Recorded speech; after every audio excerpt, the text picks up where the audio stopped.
It is told of Rothschild that, seeing his fortune threatened by the Revolution of 1848, he hit upon the following stratagem. "I am quite willing to admit," said he, "that my fortune has been accumulated at the expense of others.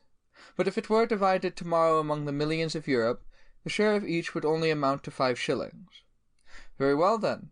I undertake to render to each his 5 shillings if he asks me for it."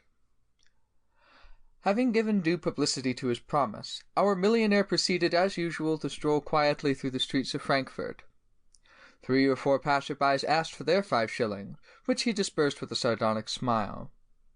His stratagem succeeded, and the family of the millionaire is still in possession of its wealth. It is in much the same fashion that the shrewd heads among the middle classes reason when they say, "Ah, expropriation!" I know what that means. You take all the overcoats and lay them in a heap, and everyone is free to help himself and fight for the best. But such jests are irrelevant as well as flippant. What we want is not a redistribution of overcoats, although it must be said that even in such a case, the shivering folk would see advantage in it. Nor do we want to divide up the wealth of the Rothschilds. What we do want is so to arrange things that every human being born into the world shall be ensured the opportunity in the first instance of learning some useful occupation, and of becoming skilled in it. Next, that he shall be free to work at his trade without asking leave of master or owner, and without handing over to landlord or capitalist the lion's share of what he produces. As to the wealth held by the Rothschilds or the Vanderbilts, it will serve us to organize our system of communal production. The day when the laborer may till the ground without paying away half of what he produces, the day when the machines necessary to prepare the soil for rich harvests are at the free disposal of the cultivators, the day when the workers in the factories produces for the community and not the monopolist, that day will see the workers clothed and fed, and there will be no more Rothschilds or other exploiters. No one will then have to sell his working power for a wage that only represents a fraction of what he produces. So far so good, say our critics. But you will have Rothschilds coming in from outside. How are you to prevent a person from amassing millions in China and then settling amongst you? How are you going to prevent such a one from surrounding himself with lackeys and wage slaves, from exploiting them and enriching himself at their expense? You cannot bring about a revolution all over the world at the same time. Well then, are you going to establish custom houses on your frontiers to search all who enter your country and confiscate the money they bring with them? Anarchist policemen firing on travelers would be a fine spectacle. But at the root of this argument there is a great error. Those who propound it have never paused to inquire whence comes the fortune of the rich. A little thought would, however, suffice to show them that these fortunes have their beginning in the poverty of the poor. When there are no longer any destitute, there will no longer be any rich to exploit them. Let us glance for a moment at the Middle Ages, when great fortunes began to spring up. A feudal baron seizes on a fertile valley, but as long as the fertile valley is empty of folk, our baron is not rich. His land brings him in nothing. He might as well possess a property on the moon. What does our baron do to enrich himself? He looks out for peasants, for poor peasants. If every peasant farmer had a piece of land, free from rent and taxes, if he had in addition the tools and the stock necessary for farm labor, who would plow the land of the baron? Everyone would look after his own. But there are thousands of destitute persons ruined by wars, or drought, or pestilence. They have neither horse nor plough. Iron was costly in the Middle Ages, and a draught horse still more so. All these destitute creatures are trying to better their conditions. One day they see on the road at the confines of our baron's estate a notice board, indicating by certain signs adapted to their comprehension that the laborer who is willing to settle on this estate will receive the tools and materials to build his cottage and sow his fields, and a portion of the land rent-free for a certain number of years. The number of years is represented by so many crosses on the signboard, and the peasant understands the meaning of these crosses. So the poor wretches swarm over the baron's lands, making roads, draining marshes, building villages. In 9 years he begins to tax them. 5 years later he increases the rent. Then he doubles it. The peasant accepts these new conditions because he cannot find better ones elsewhere. And little by little, with the aid of laws made by the barons, the poverty of the peasant becomes the source of the landlord's wealth. And it is not only the lord of the manor who preys upon him. A whole host of usurers swoop down upon the villages, multiplying as the wretchedness of the peasants increases. That is how things went in the Middle Ages. And today, is it not still the same thing? If there were free lands which the peasant could cultivate if he pleased, would he pay £50 to some shabble of a duke for condescending to sell him a scrap? Would he burden himself with a lease which absorbed a third of the produce? Would he, on the métayer system, consent to give half of his harvest to the landowner? But he has nothing, so he will accept any conditions, if only he can keep body and soul together, while he tills the soil and enriches the landlord. So, in the 19th century, just as the Middle Ages, the poverty of the peasant is a source of wealth to the landed proprietor. The landlord owes his riches to the poverty of the peasant, and the wealth of the capitalist comes from the same source. Take the case of a citizen of the middle class, who somehow or other finds himself in possession of £20,000. He could, of course, spend his money at the rate of £2,000 a year, a mere bagatelle in these days of fantastic senseless luxury. But then he would have nothing left at the end of 10 years. So, being a practical person, he prefers to keep his fortune intact, and win for himself a snug little annual income as well. This is very easy in our society, for the good reason that the towns and villages swarm with workers who have not the wherewithal to live for a month, or even a fortnight. So our worthy citizen starts a factory. The banks hasten to lend him another £20,000, especially if he has a reputation for business ability.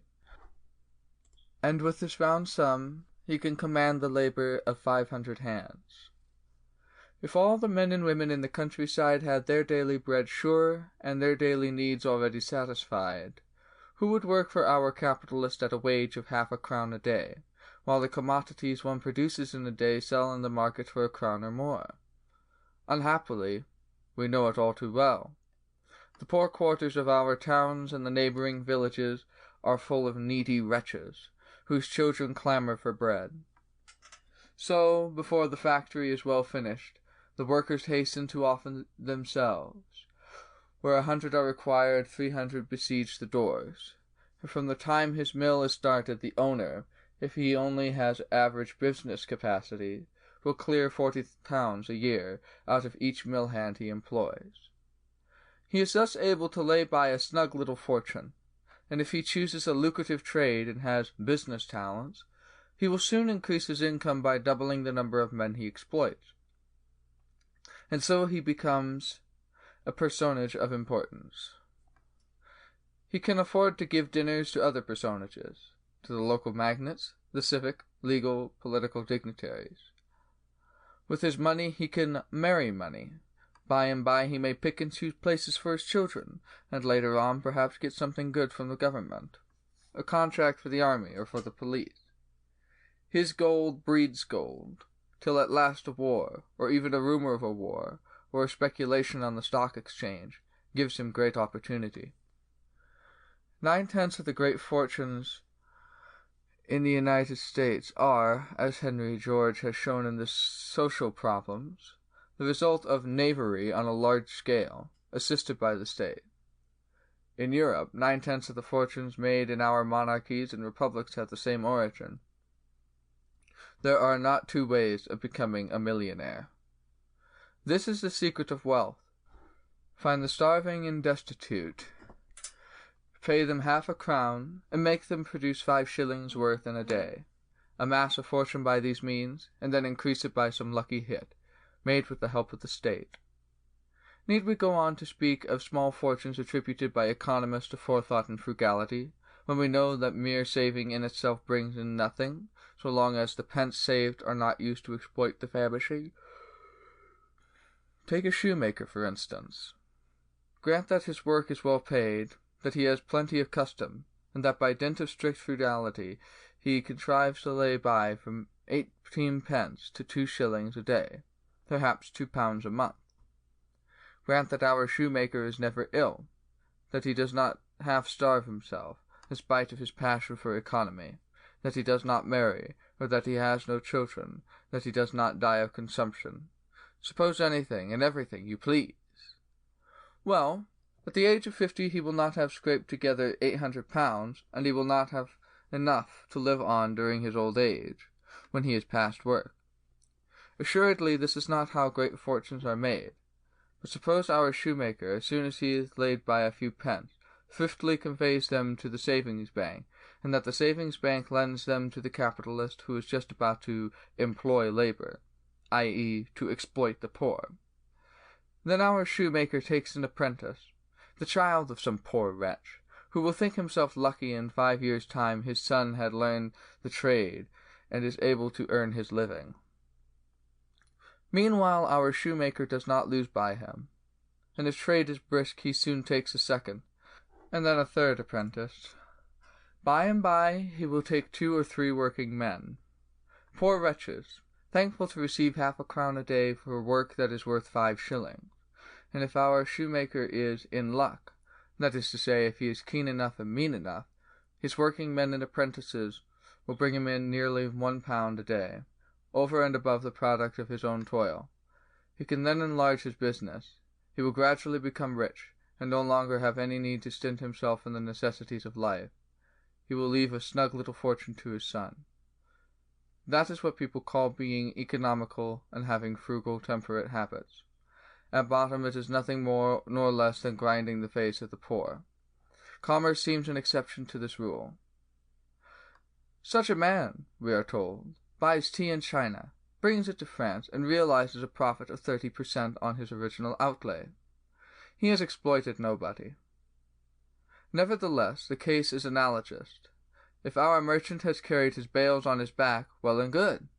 In early medieval times this was exactly how foreign trade was conducted, and so no one reached such giddy heights of fortune as in our days.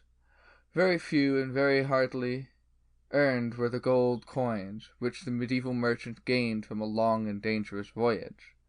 It was less the love of money than the thirst of travel and adventure that inspired his undertakings. Nowadays the method is simpler. A merchant who has some capital need not stir from his desk to become wealthy. He telegraphs to an agent telling him to buy 100 tons of tea. He freights a ship, and in a few weeks, in 3 months, if it is a sailing ship, the vessel brings him his cargo. He does not even take the risks of the voyage, for his tea and his vessel are insured, and if he has expended £4,000 he will receive more than 5,000. That is to say, if he has not attempted to speculate in some novel commodities, in which case he runs a chance of either doubling his fortune or losing it altogether. Now how could he find men willing to cross the sea, to travel to China and back, to endure hardship and slavish toil, and to risk their lives for a miserable pittance? How could he find dock laborers willing to load and unload his ships for starvation wages? How? Because they are needy and starving. Go to the seaports. Visit the cook-shops and taverns on the quays. Look at these men who have come to hire themselves, crowding round the dock gates, which they besiege from early dawn, hoping to be allowed to work on the vessels. Look at these sailors, happy to be hired for a long voyage, after weeks and months of waiting. All their lives long they have gone to the sea in ships, and they will sail another still, until they have perished in the waves. Enter their homes, look at their wives and children in rags, living one knows not how till the father returns, and you will have the answer to the question. Multiply examples, choose them where you will.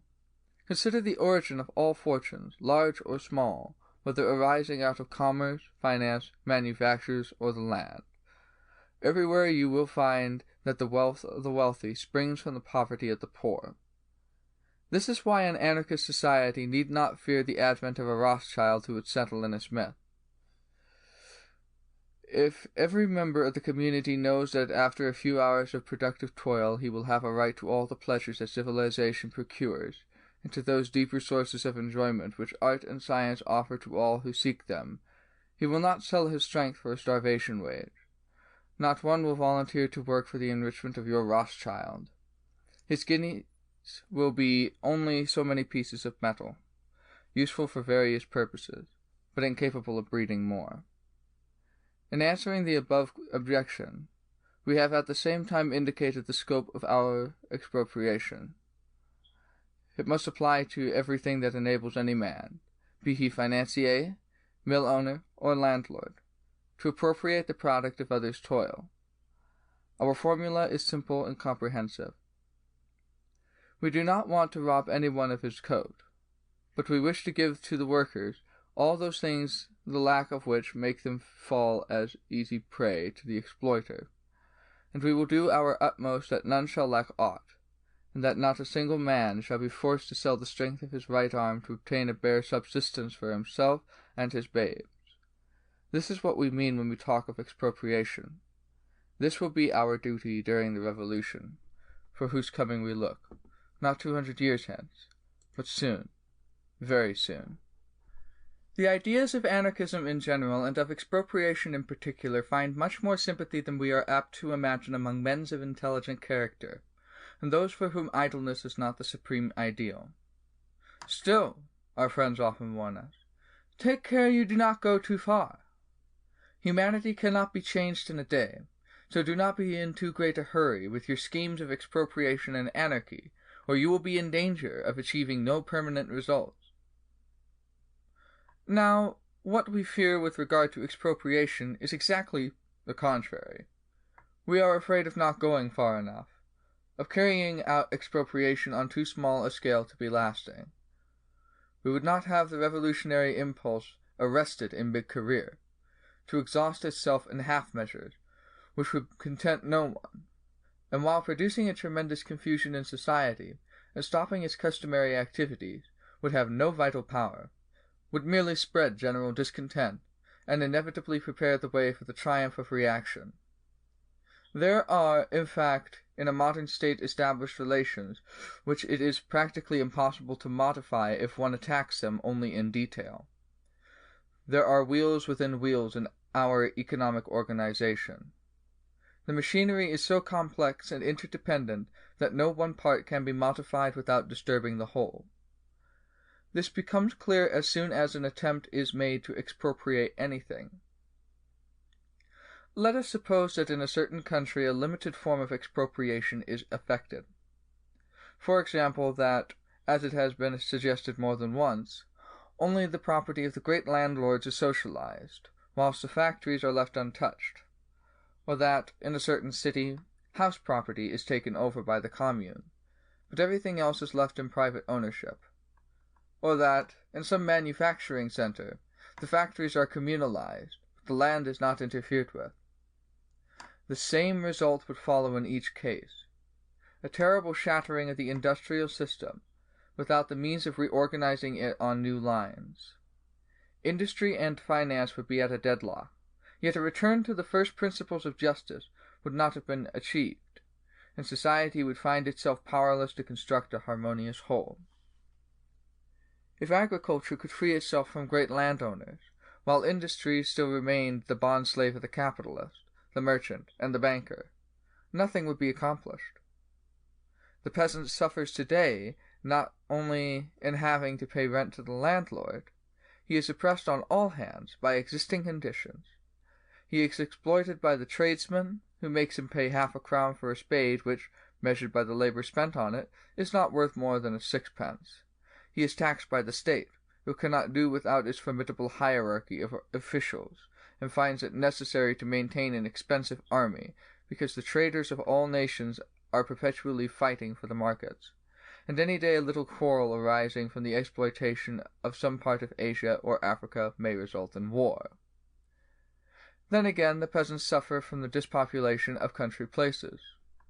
The young people are attracted to the large manufacturing towns by the bait of high wages paid temporarily by the producers of articles of luxury, or by the attractions of more stirring life, the artificial protection of industry, the industrial exploitation of foreign countries, the prevalence of stock jobbing, the difficulty of improving the soil and the machinery of production.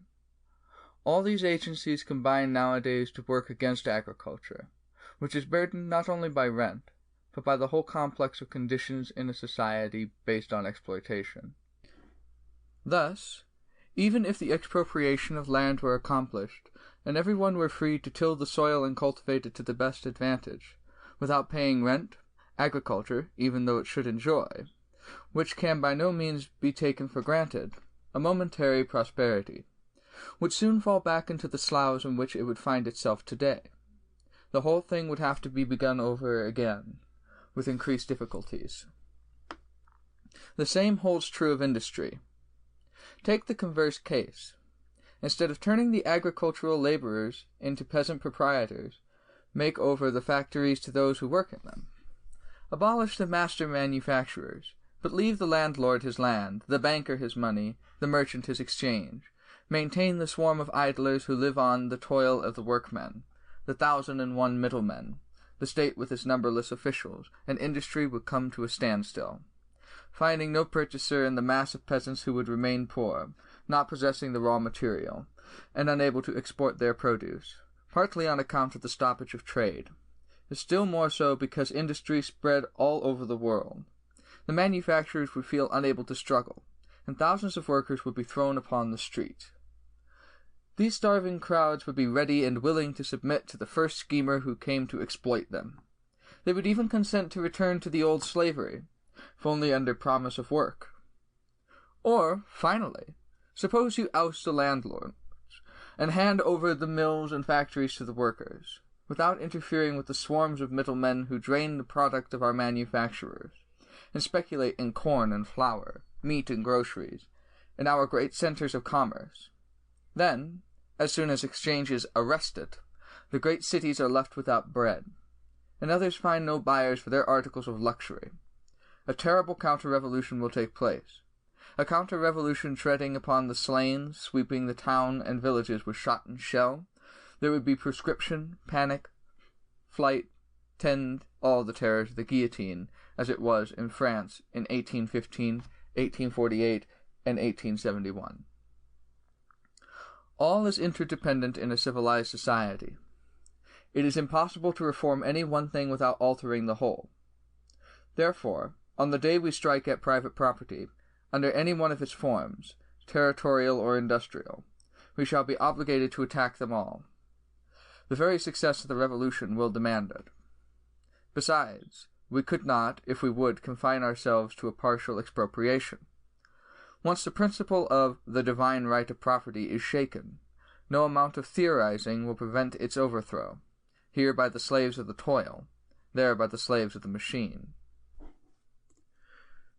If a great town, Paris, for example, were to confine itself to taking possession of the dwelling houses of the factories, it would be forced also to deny the right of the bankers to levy upon the commune a tax amounting to £2,000,000 in the form of interest for former loans.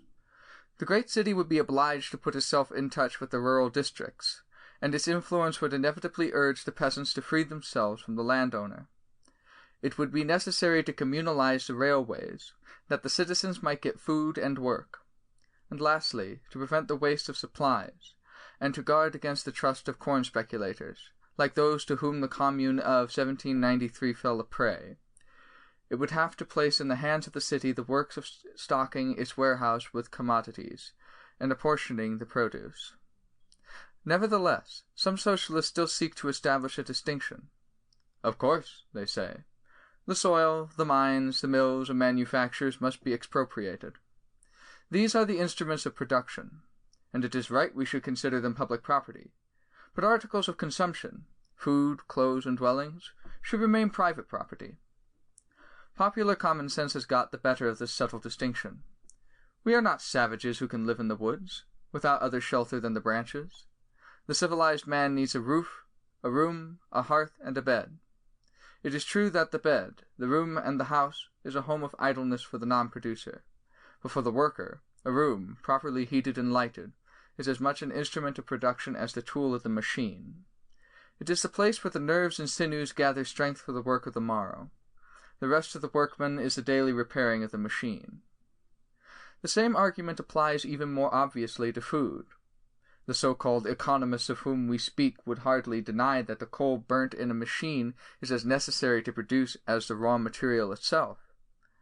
How then can food, without which the human machine could do no work, be excluded from the list of things indispensable to the producer? Can this be a relic of religious metaphysics? The rich man's feast is indeed a matter of luxury, but the food of the worker is just as much a part of production as the fuel burnt by the steam engine. The same with clothing. If the economists who draw this distinction between articles of production and of consumption dressed themselves in the fashion of New Guinea, we could understand their objection. But men who could not write a word without a shirt on their back are not in a position to draw such a hard and fast line between their shirt and their pen. And though the dainty gowns of their dames must certainly rank as objects of luxury, there is nevertheless a certain quantity of linen, cotton, and woolen stuff which is a necessity of life to the producer. The shirt and shoes in which he goes to his work, his cap and the jacket he slips on after the day's toil is over, these are as necessary to him as the hammer to the anvil. Whether we like it or not, this is what the people mean by a revolution. As soon as they have made a clean sweep of the government, they will seek first of all to ensure to themselves decent dwellings and sufficient food and clothes, free of capitalist rent. And the people will be right. The method of the people will be much more in accordance with science than those of the economists who draw so many distinctions between instruments of production and articles of consumption. The people who understand that this is just the point where the revolution ought to begin, and they will lay the foundations of the only economic science worthy the name, a science which might be called the study of the need of humanity and of the economic means to satisfy them.